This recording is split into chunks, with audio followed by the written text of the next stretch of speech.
Hi all, this is Anjali Luthra और आज की वीडियो में हम करेंगे question number 2 to 4 from the first paper which we are discussing for BSc computer science honours Python subject, right. So आपके सामने है क्वेश्चन नंबर 2। सो इस पेपर का जो पैटर्न था उसमें क्वेश्चन ए कंपल्सरी है एंड क्वेश्चन 2 से लेकर 8 तक, मतलब ये जो 7 क्वेश्चन है उसमें से आपको कोई 5 करने हैं। सो हम कुछ कुछ क्वेश्चंस करके वीडियोस में करते जाएंगे, लाइक इस वीडियो में हम करेंगे क्वेश्चन नंबर 2, 3 एंड 4।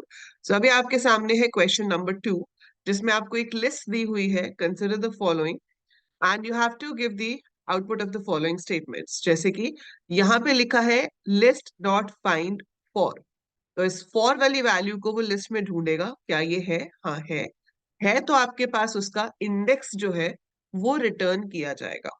सो इस पर्टिकुलर एग्जाम्पल में आपका जो आउटपुट आएगा दैट विल बी 2, क्योंकि आपका जो फॉर है वो 2 पोजिशन पे है। तो ये 0 हुआ, ये 1 हुआ, ये 2 हुआ, तो इसका जो आउटपुट होगा वो होगा 2, राइट। उसके बाद लिखा है list dot insert 2, continue. That means 2 position पर हमें कंटिन्यू को इंसर्ट कराना है। तो जब ये इंसर्ट होगा आपके पास हो जाएगा इफ पास।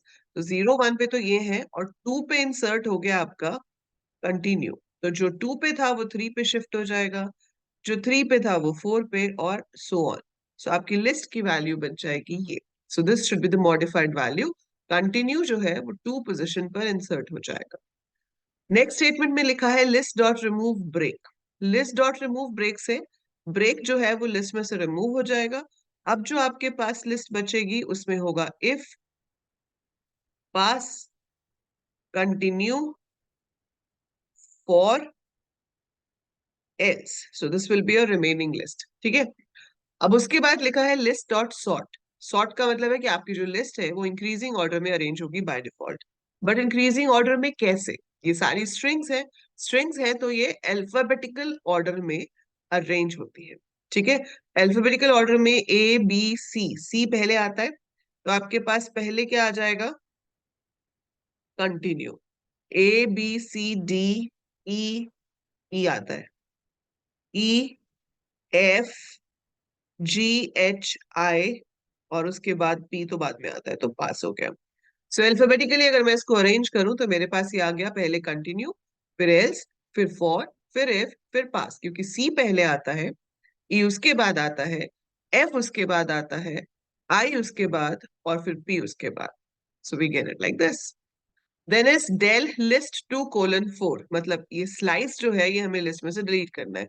0, 1, 2, 3, 4, 2:4 का मतलब है ये slice. So this slice should be removed.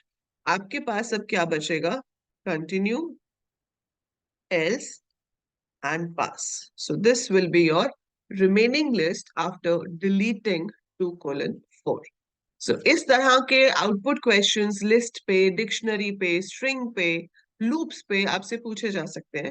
और ऐसे ही क्वेश्चंस पेपर्स तो मैं आपको यहाँ करा ही रही हूँ, but 27th of December, so 27th of December, that is Wednesday, we will be having a live class in the evening।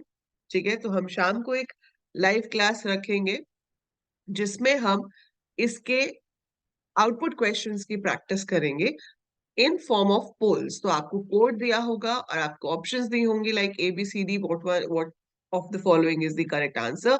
आपको वो चूज करना होगा एंड ये क्लास में आपकी रखूंगी अनअकैडमी के प्लेटफॉर्म पे, बिकॉज वहां पर आपको बहुत ही मजा आएगा लीडर बोर्ड के साथ कॉम्पिटेटिव वे में इन क्वेश्चंस को सॉल्व करने का। So make sure you enrol for that, link I am putting in the description. तो आप उसे एनरोल कीजिएगा ताकि आपके आउटपुट क्वेश्चंस की प्रैक्टिस उस क्लास में थॉरोली हो जाएगी और आप वहां पे मुझे लाइव क्लास में अपने डाउट्स भी पूछ पाओगे जो भी आपके होंगे नेक्स्ट डे एग्जाम के लिए, राइट। सो ये तो हो गई आपके पास एक चीज कि इसको कैसे सॉल्व करना है। सो ये क्वेश्चन आपका सेकंड का A part, it was for 5 marks. ठीक है। सो 5 मार्क्स के लिए आपका ये क्वेश्चन था। चलिए आगे चलते हैं। अब इसका सेकंड पार्ट है वो भी 5 मार्क्स का है। उसमें पूछा गया है what are exceptions, how are they handled in Python, explain the errors that can occur on executing the following statement।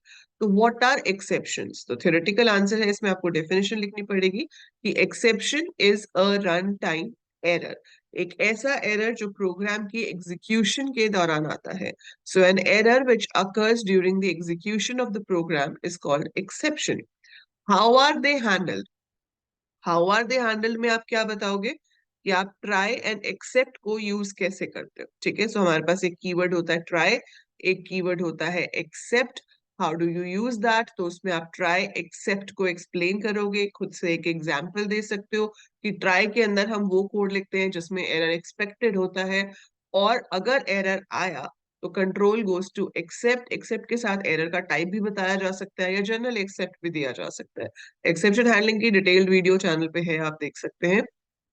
ठीक है, बाकी इन दोनों स्टेटमेंट्स में क्या एरर है?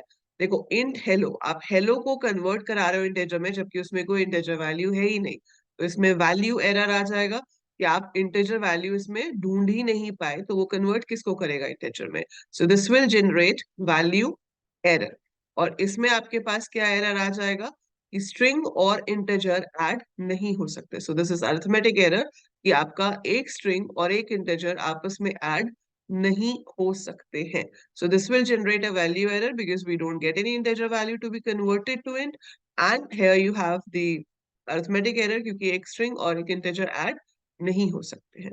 So these are the type of errors which you will get in the given code. उसके बाद आपसे आउटपुट पूछा गया है इसका. Print the output, find the output of the following. चलिए सॉल्व करते हैं इसको. जब भी ऐसे क्वेश्चंस हो हमेशा स्टेप बाय स्टेप सॉल्व करना चाहिए आपको. तो ए में दिया है 150, बी में है 190. तो सबसे पहले यहाँ पर चेक किया गया कि क्या ये नॉट इक्वल टू है. बिल्कुल सही है जी, नॉट इक्वल है. तो 150 is not equal to 190. Yes, it is true.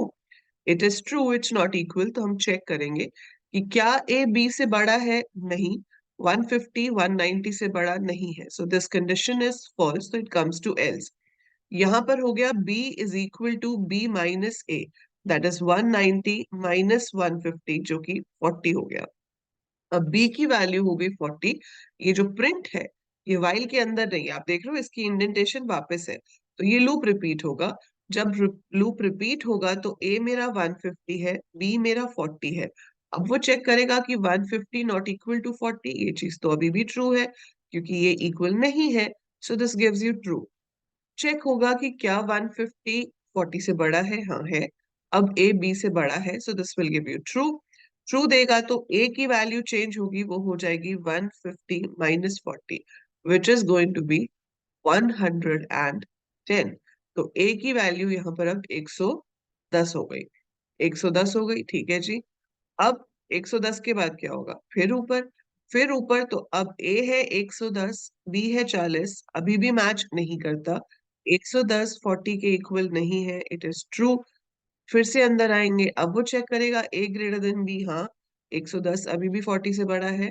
तो अब रह जाएगा इसमें 70. अब इसमें 70 रह गया. 70 रहने के बाद क्या होगा? फिर ऊपर आ जाएंगे. अब a में 70 है, b में 40 है. 70 not equal to 40, true. 70 greater than 40, false. 70 sorry true है, 70 ग्रेटर देन 40 भी ट्रू है. तो फिर से 70 में से 40 माइनस कर देंगे, अब a में 30 रह जाएगा. फिर ऊपर जाएंगे तो अब a 30 है, b 40 है, इक्वल तो अभी भी नहीं है. So a not equal to b अभी भी ट्रू है. फिर वो एल्स में जाएगा. अब 40 माइनस 30, b की वैल्यू 10 हो जाएगी. तो अब आपका a 30 है, b 10 है. फिर ऊपर गए, इक्वल तो अभी भी नहीं है. 30 10 से बड़ा है, 30 10 से बड़ा है, ट्रू. अब a में आपका रह जाएगा 20. फिर ऊपर आएगा, अब वो 20 और 10 हो जाएंगे. सो 20 और 10 इक्वल नहीं है.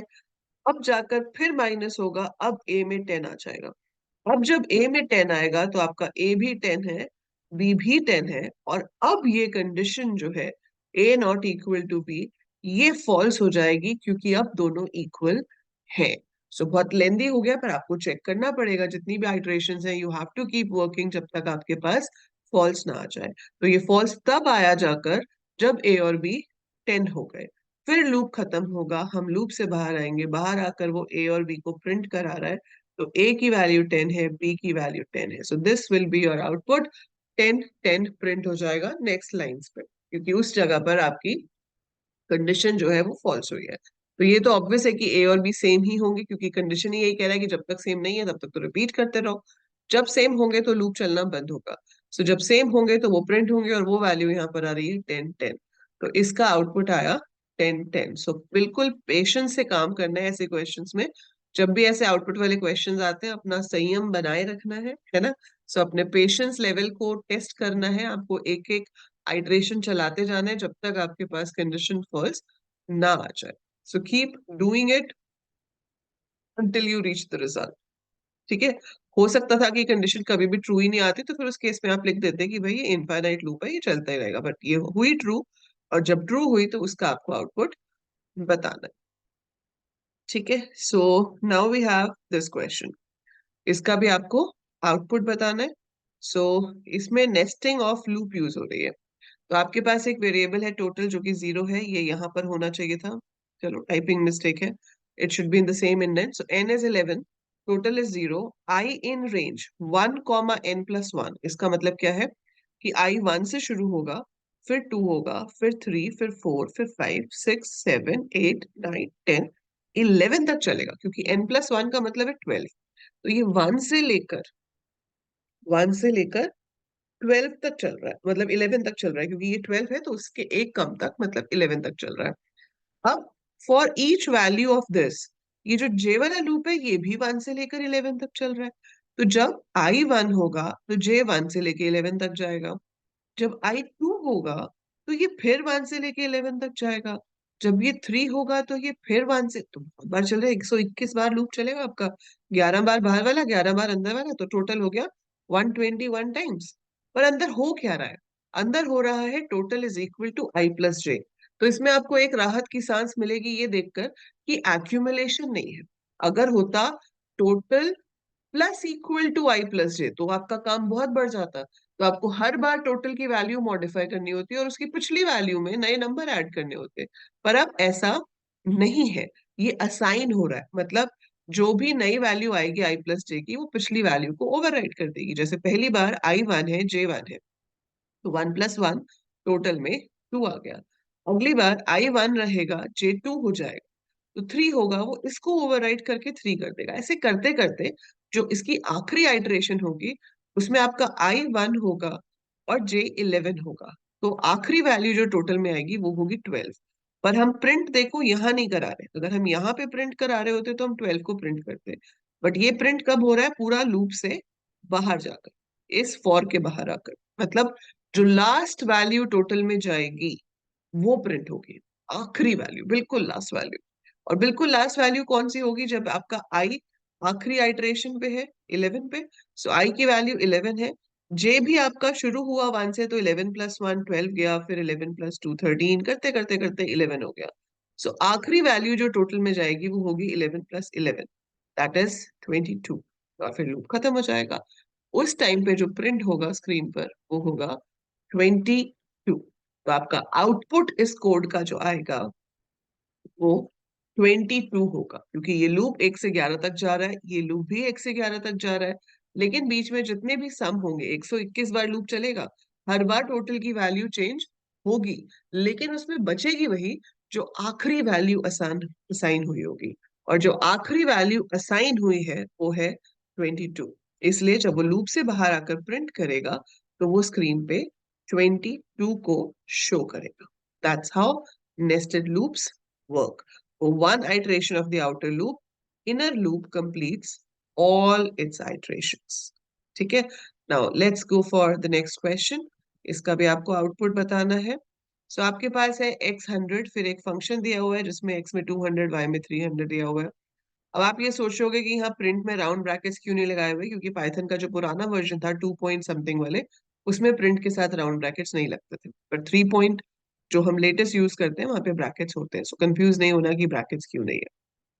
चलिए, सबसे पहले कॉल हुआ टेस्ट, तो यहीं से ही काम शुरू हुआ। कॉल हुआ, इधर आ गए, एक्स में 200 है, वाई में 300 है। प्रिंट करेगा inside test x is equal to 200। फिर प्रिंट होगा इनसाइड टेस्ट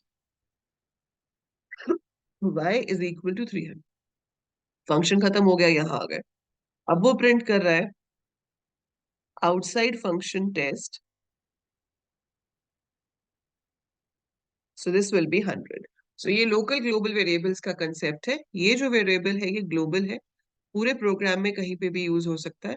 बट अगर सेम नाम के वेरिएबल को लूप फंक्शन के अंदर असाइन कर दिया जाए तो वो लोकल बन जाता है. तो ये जो यूज होगा ये लोकल होगा और ये जो यूज होगा ये ग्लोबल होगा. That's why we are having it like this. ठीक है. अगर यहाँ पर ये लिख देते ग्लोबल एक्स, ये लाइन अगर ऐड हो जाती तो आपके पास अंदर भी 200 आता और बाहर भी 200 आता. पर ये लाइन यहाँ नहीं है इसलिए ये अलग रहेगा, ये अलग रहेगा और आपके पास ऊपर 200 नीचे 100 आएगा. ठीक है.